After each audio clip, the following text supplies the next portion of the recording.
All right, welcome, Podcasting on a Plane. This is a view of aviation from both sides of the mic. It's where I give you straight talk about the greatest thing ever, which of course is aviation, right? On this show, we get all up in it from as many angles as possible. My name is Brandon Gonzalez. I'm an air traffic tower controller at a busy general aviation airport, but I have an extensive aviation background spanning almost 25 years, mainly as a controller and a flight instructor, but also as an aircraft salesman, a pilot, a ramper for two major airlines, an FBO line serviceman, and even a plane crash survivor. If you want to hear more about that, you can go all the way back to episode number 1. But this podcast, well, it's my little way of serving the aviation community. And my goal is to help you in your aviation endeavors, whatever they might be. And I'm going to do that by giving you the big picture. If you're new here, the show is normally, well, actually, I don't know if there's a normal, but that means that the show often takes on a lot of different forms. And you know who actually describes it best? Super listener Dave Abbey. Here's what he said about the show in iTunes. He says, "Great subject, great production, 5 stars. ATC is one of my favorite subjects in aviation. I greatly admire the importance of this profession in keeping the skies safe in the U.S. Brandon discusses ATC and other aviation subjects in a very clear manner. He's very open to feedback and has held many jobs in aviation, including being a flight instructor. Recently, he did a multi-part series about Concorde and interviewed a captain about his career and the ultimate demise of the Concorde program. His passion for aviation comes through in each episode. And I like how he doesn't necessarily have a set podcast release schedule. The episodes just seem to come out whenever he has content that's fresh, and not just filling space to meet a regular schedule. Keep it up, Brandon, and thanks for the great podcast. Good day." There we go. A lot better than I could say it. Thanks, Dave. I really appreciate you leaving me that one. And I appreciate any reviews and feedback that you all leave for me. Derek Cooks, he says that this show revs up your aviation dreams. As a serious aviation geek, I'm loving this podcast. Brandon delves into all aspects of aviation, from current events and news to training and procedures discussions, to some really, really interesting interviews with people who are, have, or will be great aviators themselves. The most recent 4-part Concorde series is just awesome. If you love aviation, this is a fabulous podcast. Thanks, Derek. And lastly, Jay Rikas. He says, "This is one of my favorite podcasts, 5 stars. It's one of my favorites, and I look forward to every new episode. I've learned a lot from these podcasts, and I really enjoy the perspective from a controller." So that's what you're in for if you're new here. And today, we get to do one of my favorite kinds of episodes, and that's where we just do a one-on-one. And that's where things kind of get real. Now, this community here always sends in great feedback and questions, and I love to answer them and help out however I can. After all, aviation mentorship is a service I offer anyway. But there's been a lot of feedback lately, like a lot of it, and I think it's high time we tackle some of it. You know, I often get asked questions in certain topic groupings, and the categories go something like this. Either ATC technical questions, ATC career questions, CFI stuff. By the way, there's some good stuff coming up in that bucket today, and other aviation career stuff. And lastly, general feedback. So I'm going to share at least one of each type today. So no matter where you fall in aviation, there's probably something in here that'll resonate with you. And if not, well, then make sure to head over to podcastingonaplane.com and send or record me a message. And you can tell me about what you'd like to hear about. Quickly, before we start, I want to give you a little taste of what's coming up in the next few weeks. You're going to hear about 2 different projects that are dedicated to solving one of the biggest mysteries in aviation. And one of them is so close they can taste it. We're going to delve into one of my favorite aircraft types, other than the Concorde, of course. And we're going to find out whether it's attainable for us mere mortals. And we're going to get a little into psychology too. So make sure to tap that subscribe button so that you don't miss any of it. 2019 is going to be the best year yet. Anyway, today we've got feedback, we've got new patrons, we've got CFI stuff, we got career questions, so hey, let's get to it. First, straight out with a bang, because this feedback has a little of everything. Remember back in episode 32, where we talked about engine failures? We had friend and super supporter Brian Juarez on the show, for the second time actually, and it was just after he experienced an engine failure in a piston twin Cessna. It was quite a story, and if you haven't heard it yet, make sure you go back and give it a listen. And yes, it includes the ATC audio, don't worry. Anyway, Brian's job is to be an aerial survey pilot, which, if you ask me, is probably the fastest way by far to rack up time towards your flying career. If you don't believe me, go back and check him out again in episode number 21, and we can do some math. So just a few days before the engine failure incident, Brian sent me a recording about another experience that he had with ATC, and I'm sure he's not alone in this one. Here's what happened. Hey, Brandon and 2 of the Podcasting and Plane listeners, how's it going? It's Brian with some feedback. And this feedback is a question for Brandon that I have for him. And the story goes as follows. So today I was flying from Richmond, Virginia up to upstate New York.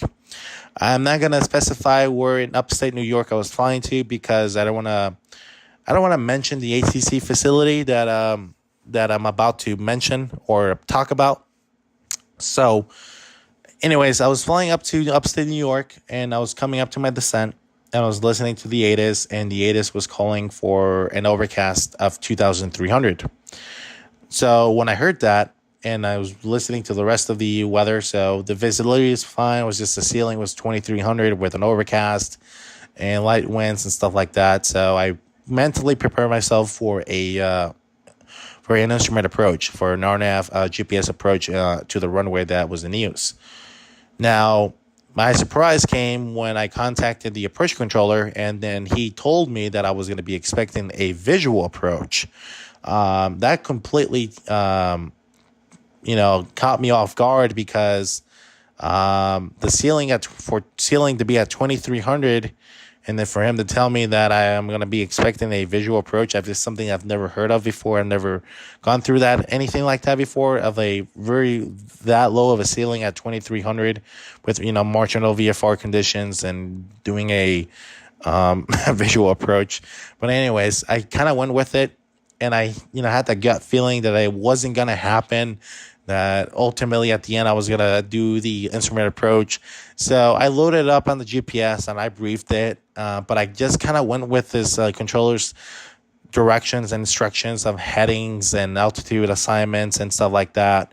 So, and I had the benefit of the doubt. Maybe I could see the field down low, but my doubt was that his MVA's minimal vectoring altitude was going to be low enough to get me down of that 2,300 ceiling.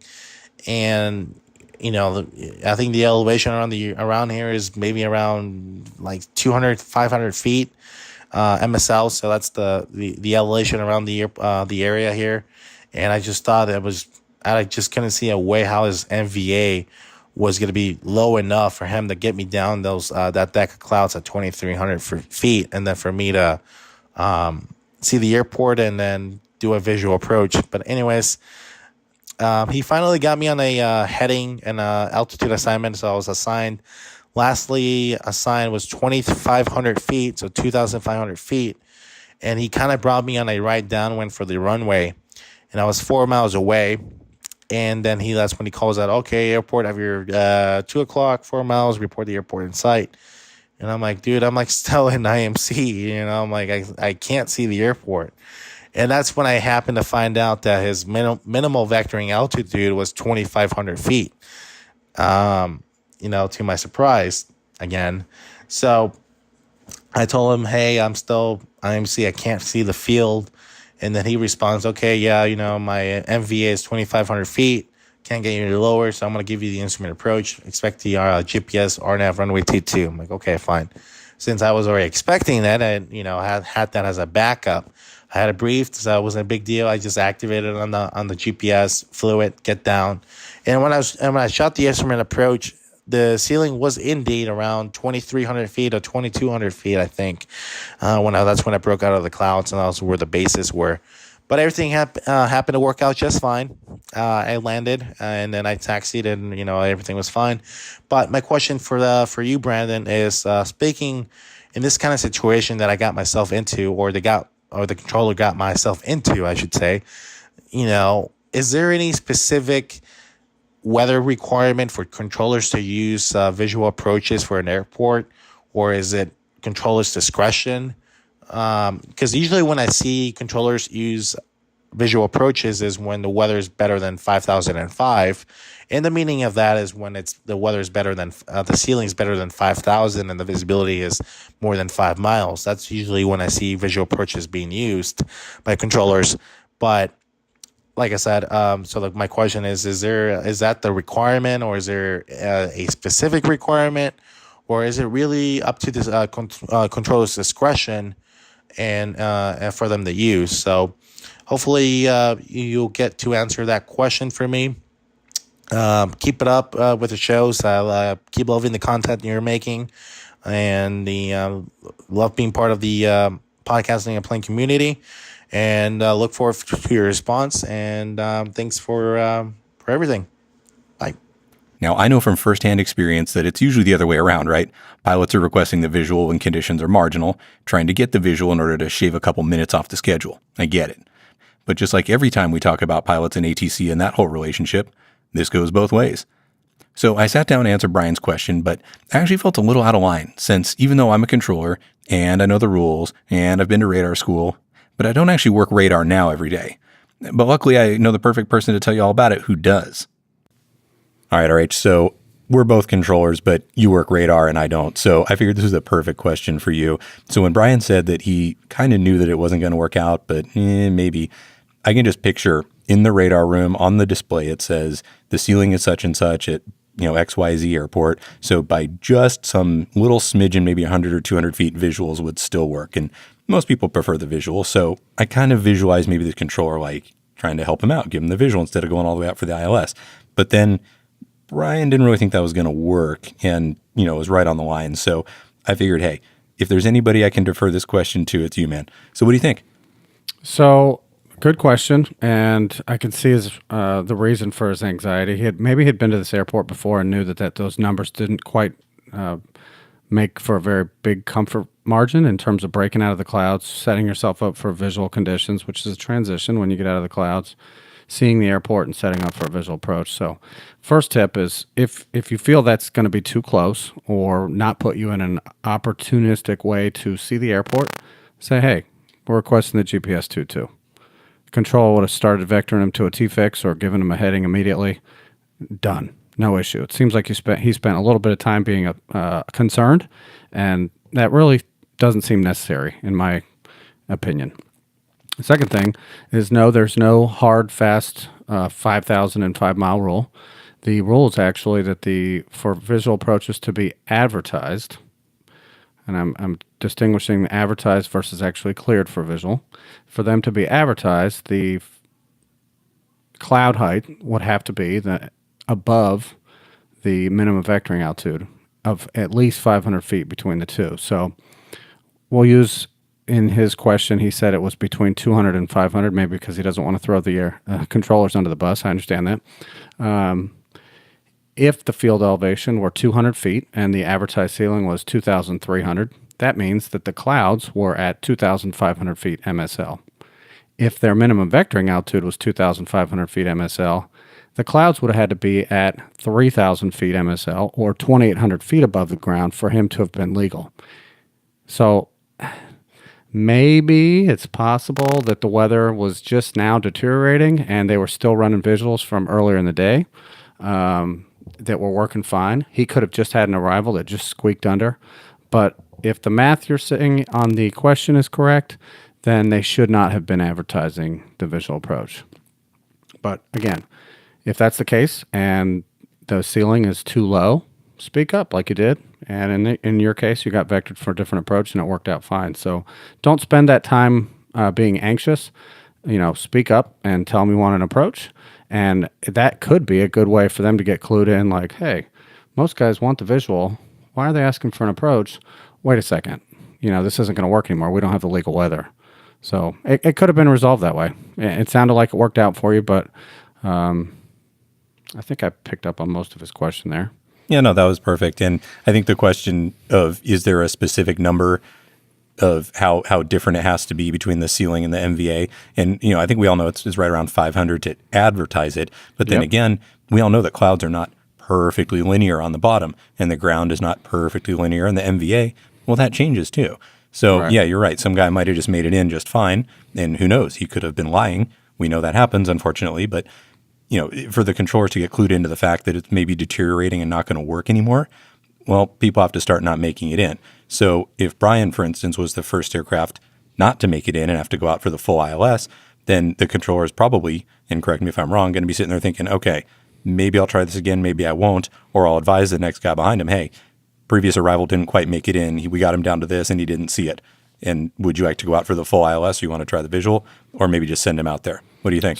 So in that situation at our airport, we won't do it a second time. It would be almost an immediate call to the tower saying, "Hey, we're gonna start using ILS," and it's giving them a heads up. Make sure the localizer's on and we're set up for the ILS, because we're not going to keep doing that as an experiment. It's a waste of time.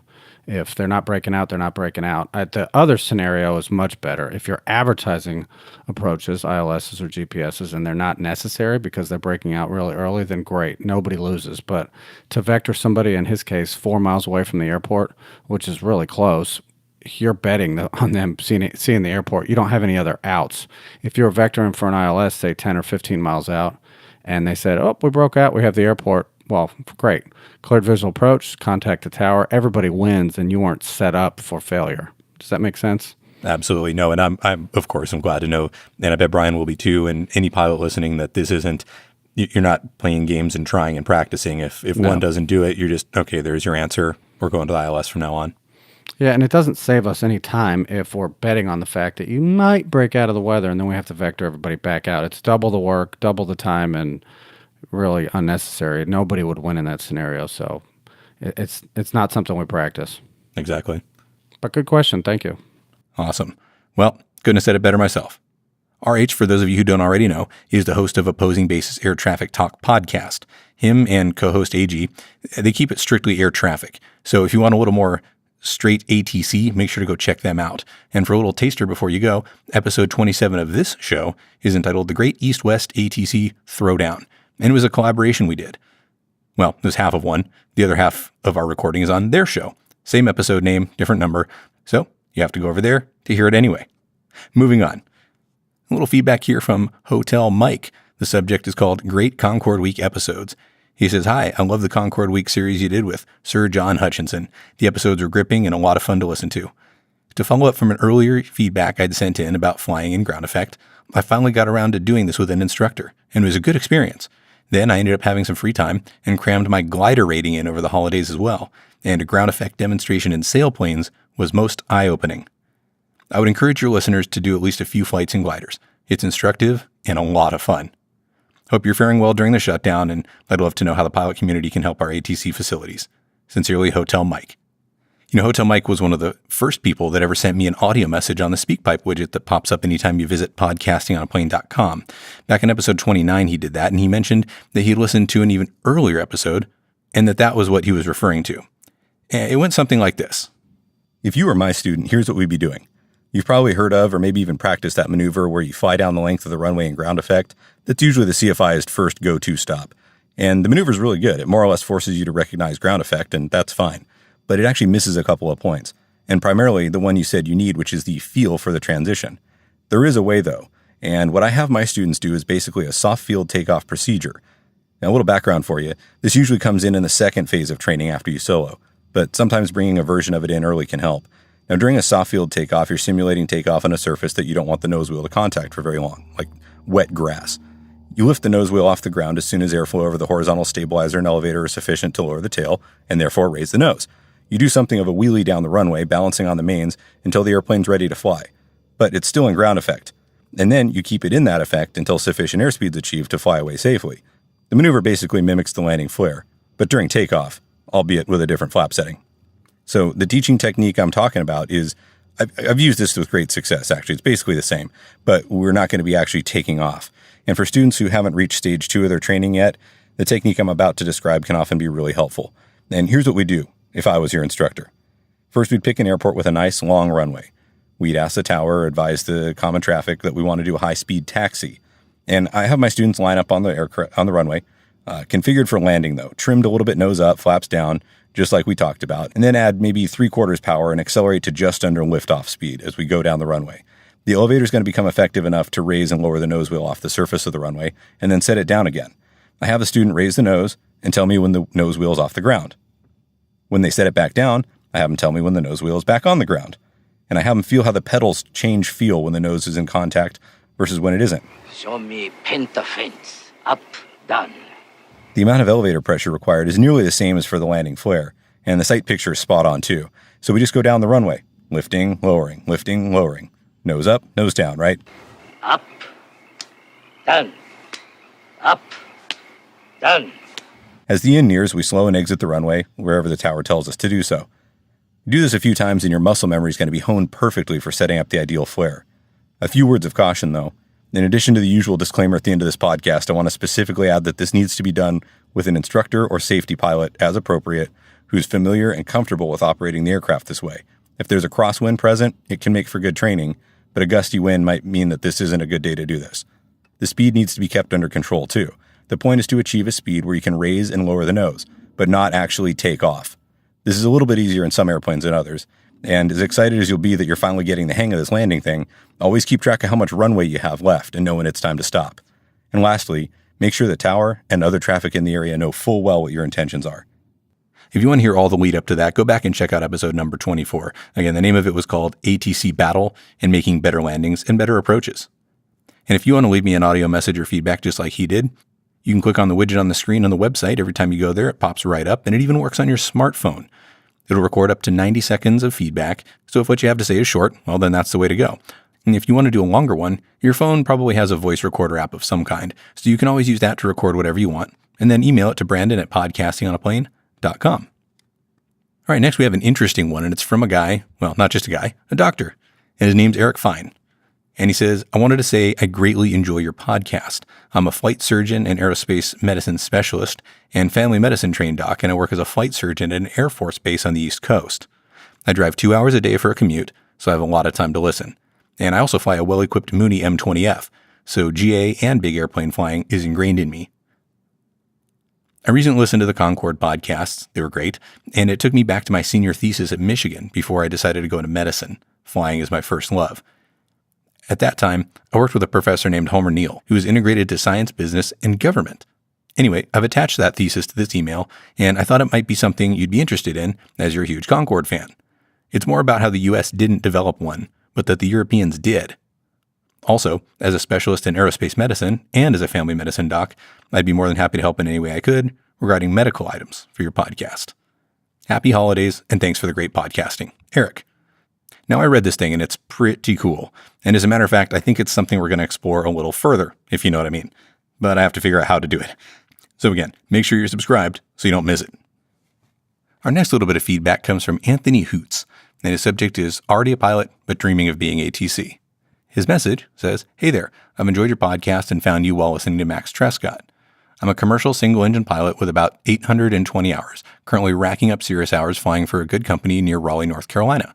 I know I'm in aviation at a good time with a need for pilots, but I have an underlying dream of being an air traffic controller, especially since I got a tower tour and a tour of the radar room at Charleston, South Carolina. And I heard you mention that was kind of your story, and I could message you for some inspiration on that. I don't have a degree, but what I've seen is that I don't need one. I'm 20 years old, but I've been working since I was 15, so I have good work experience. Do you know if they're going to be doing another no experience hire, or what the chances are of that? And is there anything I could do to make my resume more enticing for the future?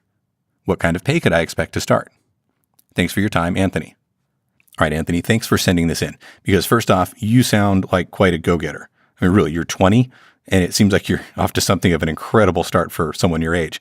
And I really mean if, you're sure that ATC is something you're interested in, then hey, cool. Now is probably a great time. And as you know, there have been several open hires over the last decade or so. And as far as I'm concerned, that'll probably continue. The thing is, though, I'm not sure when there will be another open hire. And normally I'd say it'd probably be within the next couple months. But with the shutdown and all, I really have no idea. I mean, it could be a long time. Luckily, though, you've got another decade or so until you age out because you can't get hired after your 31st birthday. So as long as you're happy doing whatever it is that you're doing, you're probably all set. Now, as for the degree, when I got hired, a degree was highly preferable. And if you didn't have one, I think they wanted something like 5 to 7 years of customer service experience or something like that. It's my understanding that what the powers that be in HR want kind of changes from time to time. And my guess is it's based on the volume of applications at the time and the general experience of those applying. And I'd be lying if I said I knew for sure. But what I do know is that to apply, you need to go to usajobs.gov and set up your profile and then choose jobs to apply to. It's a really comprehensive application. And, don't forget that you're going to need to pass all sorts of background checks and psychological assessments and whatever. It all starts at that application. But to put it simply, the app takes a really long time to complete. So get on it now and make sure to keep your ears open for when another open hire comes. What you're looking for is a 2152 job code. That's the code that's attached to really anything that has to do with ATC jobs. And while you're going to see a lot of 2152 jobs out there all the time, you're going to notice that most of them show that you already need to be a controller. What you're waiting for, like you said, is an announcement that says no experience or open to the general public, something like that. And probably the best place you can listen for that is on stuckmic.com. So go set up a profile there too so you can stay up to date. And assuming you get hired, you'll be paid a salary plus per diem while you're at the academy. And then you'll get a little bump up, assuming you graduate the academy and get to your first facility and all. And then it'll depend on what facility level you get and how fast you check out on certain positions there to get the rest of your raises. At a tower, you get a really nice raise when you finally check out on a control position. And then another one when you check out on some more. Or if it's an up-down, you'll be headed back to Oklahoma for a while and probably get your full pay when you're certified on radar. If you go to a TRACON only, well, you're going to get raises as you check out on certain percentages of the sectors in your area. Everything is done in pay bands too, so there's a lot of complexity in how your pay changes when you transfer to another facility of a different level and pay band. And I'm not going to get into that here, but all of the pay bands are really easy to find on StuckMic also, so that should be able to answer all your pay questions. So anyway, best of luck to you, Anthony, and I really hope that you stay in touch as you progress through the process and get to your first facility. And hey, maybe you can be a little bit of a correspondent for us once you get in. We can follow your journey. What do you think? All right, let's do some flying stuff. This is a follow-up from a gentleman named Daniel Switkin, and you'll remember him from episode 39, the one called 10 Ways to Become a Better Pilot, even when you're not flying. Daniel sent in a voice message asking about an experience that he had that was nearly identical to one of the accidents I talked about with Max Trescott, but it was up at Livermore Airport in Northern California. If you want to go back and listen to it, it's about 5 minutes into that episode. But basically what happened was he ended up on base to final with another aircraft on the straight and about to T-bone him. The question is how that happened, because it didn't sound like he did anything wrong or unusual, but him and the tower were both surprised that they were there together, and he was forced to react in a way that surprised him to get out of the situation. So I answered his question, and after the episode aired, he wrote me this. He said, "Just listened to it today, and thanks for giving it such a thorough answer. I tried to pull the audio based on my logbook and club rental schedule, but Live ACC doesn't keep archives for more than 30 days without a fee.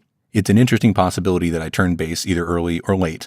Runway 25 left is offset from runway 25 right, which can make judging base hard. However, there are no approaches to 25 left, so the other traffic must have been VFR. It's possible I was slower than the tower anticipated being in a Citabria, or perhaps I heard wrong and I was number 2 behind them and cut him out, but I don't think so because the tower apologized to me for the abrupt turn. I should have asked for a tower tour to have a quick chat about it, but I didn't think of it. Perhaps there was traffic for 25 right because they could have had the other guy sidestep to 25 right. I've had that once. Overall, I'm not sure if I made an error, but it's certainly possible. Either way, it's a good lesson in being PIC. As they say, pilot makes a mistake, pilot dies. Controller makes a mistake, pilot dies. I also jammed in the power and made a hard turn too quickly. Next time, I'll make smoother inputs to minimize the stall spin risk, or refuse the instruction if truly unable. Cheers, Daniel." Now, if you go back and listen to it, you'll hear me say a couple times that I don't think Daniel did anything wrong. I think it was just one of those weird situations that sometimes transpires, and I don't know if anybody was actually at fault. The message that I want to convey here, though, is that last part. Sometimes it isn't really clear exactly how a situation developed, who made a mistake, or if there even was one made, and so on. But in the end, you're the PIC, and you're the one out there speeding through space. Do what you gotta do. Bill Rote sends in this message. Says, "Hi, Brandon. Great job on Concorde Week. Kind of brings to mind Shark Week on Discovery, but with a lot less hype." Well, that's for sure. I have a controller question for you. I had an electrical failure yesterday on the ground, and I wondered, if I were in the air, how would I handle the process of landing back into your home airport, a busy class Delta, with no radios and no transponder? I suppose I could call the tower using a cell phone and then coordinate with light signals. Also, I wonder where I should be when I'm trying to reach you in the tower. Would circling 500 to 1,000 above your airspace be a good place in order to be A, over the field in case something else quits, or B, out of your hair while I'm not communicating? Thanks in advance for your answer, and also, please pass on my thanks to you and all your colleagues who were working during the shutdown. We appreciate it. Bill.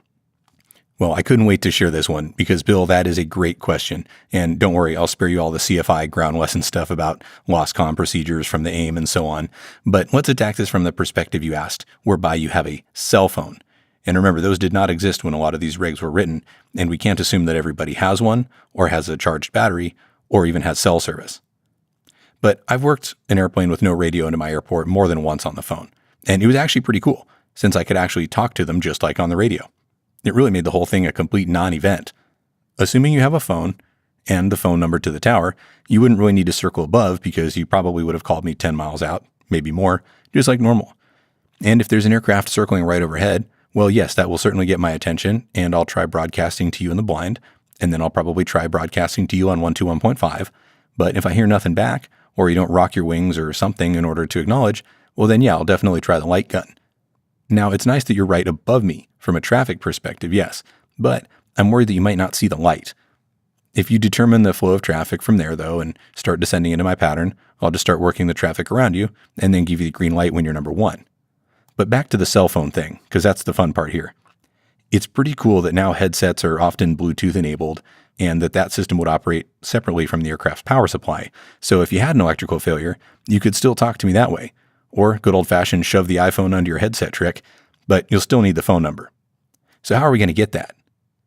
Okay, well, I called flight service to verify this, but they maintain a list of phone numbers for every tower in the nation.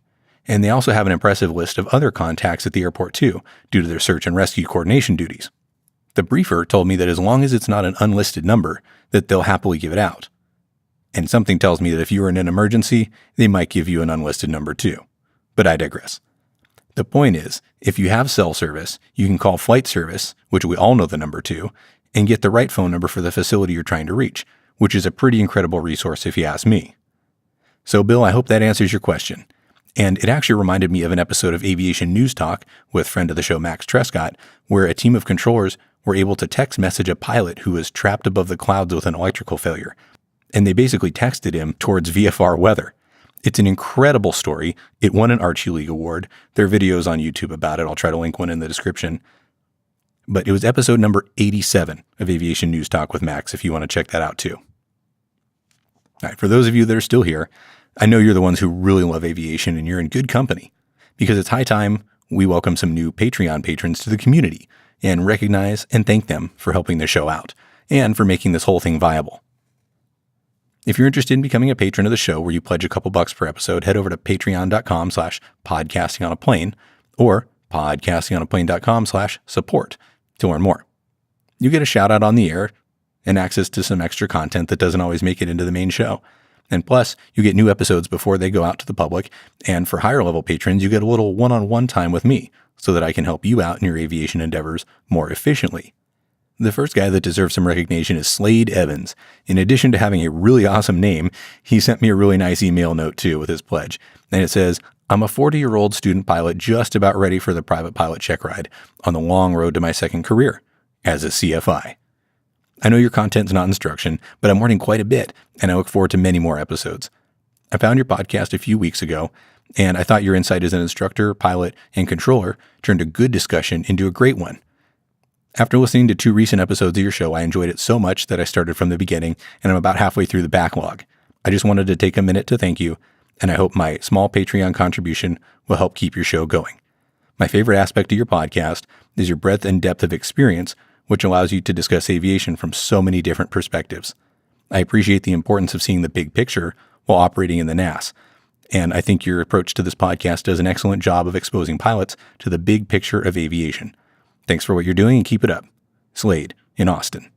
Well, thanks, Slade. I really appreciate the kind words there. And yeah, that's what I like to do here is just give the biggest picture I possibly can. And we have some other supporters that I want to welcome to the show too. We have a new multi-engine supporter, Joe Godfrey. Joe, you're the man. Thank you so much. And at the commercial pilot level, we have none other than the one, the only, that's right, Captain Jeff Nielsen, the airline pilot guy himself. Also, Jonathan. He didn't leave a last name, but Jonathan, whoever you are, thank you. And we have some new private pilots as well. Justin Snyder, Ruben, no last name, and Michael Haas. Thank you, gentlemen. And our new recreational pilots are Ken Hayes, Dallas Marshall, and of course, Slade Evans. Thank you all so much. And as promised, I read the names of our larger supporters as often as possible, so an extra special thanks goes out to Paula and Vince, Brian Juarez, the photo mission pilot. Make sure to check him out on Instagram. Jeff Riolo from Empower UAV. If you have UAV questions, he's the guy to talk to. And Ted Crossan, pilot extraordinaire. If you want to participate in the show in a non-financial way, though, here's a really fun way to do it. Instead of doing this myself, I really love it when listeners read the show disclaimer. There's a link in the show notes. Just go there, click the record button, and read the provided script. And you can even do it straight from your phone. The first one I ever got was from pretty much the furthest point away in the world from where I am, Wellington, New Zealand.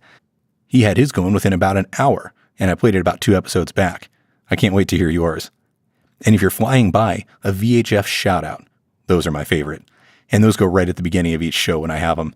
Except for today, of course, when I didn't have one. But my coworkers were able to tell me that when I was on a day off, the pilot of Baron 1 Papa Zulu said hi. Sorry I missed you. And via the internet, Ron Kletz says, I passed your tower yesterday around 12:30, and I didn't hear you on the radio. So here's the text shout out anyway. Hi, BG. This is 1625 Uniform, and I love the show. If you want to connect, the website is podcastingonaplane.com, and you'll find just about anything you'll need there. If you're into social media, make sure you follow on Instagram. I'm at podcastingonaplane, and you can follow that hashtag as well. On Twitter, I'm at podcastonaplane, no ing. And even though it gets harder and harder every day to like Facebook, I'd appreciate it if you'd like the Facebook page there too. Well, that's all for now. Thanks for listening. Your frequency change is approved until next time, and report back on this frequency for the next episode. Good day.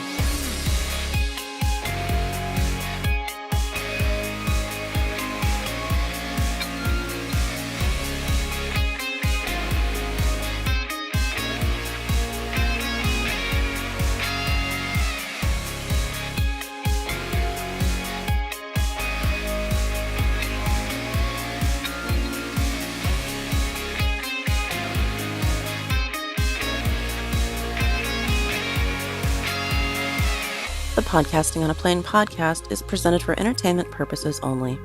Brandon's comments and those of his guests, the website's content, and any of the social media, etc., are not part of his official responsibility as a controller or as an FAA employee. The views and opinions you hear on the podcast are his and those of his guests, and not necessarily that of the FAA. There is no nexus between Podcasting on a Plane and the FAA. Also, while he's a CFI, he's not your CFI, nor is he your mechanic, your doctor, your shrink, or your spouse. This podcast is presented for entertainment, camaraderie, and fun, but is in no way, shape, or form professional advice or legal counsel. If you're in need of professional advice, get some from somewhere more appropriate than a podcast, no matter how good this one may be.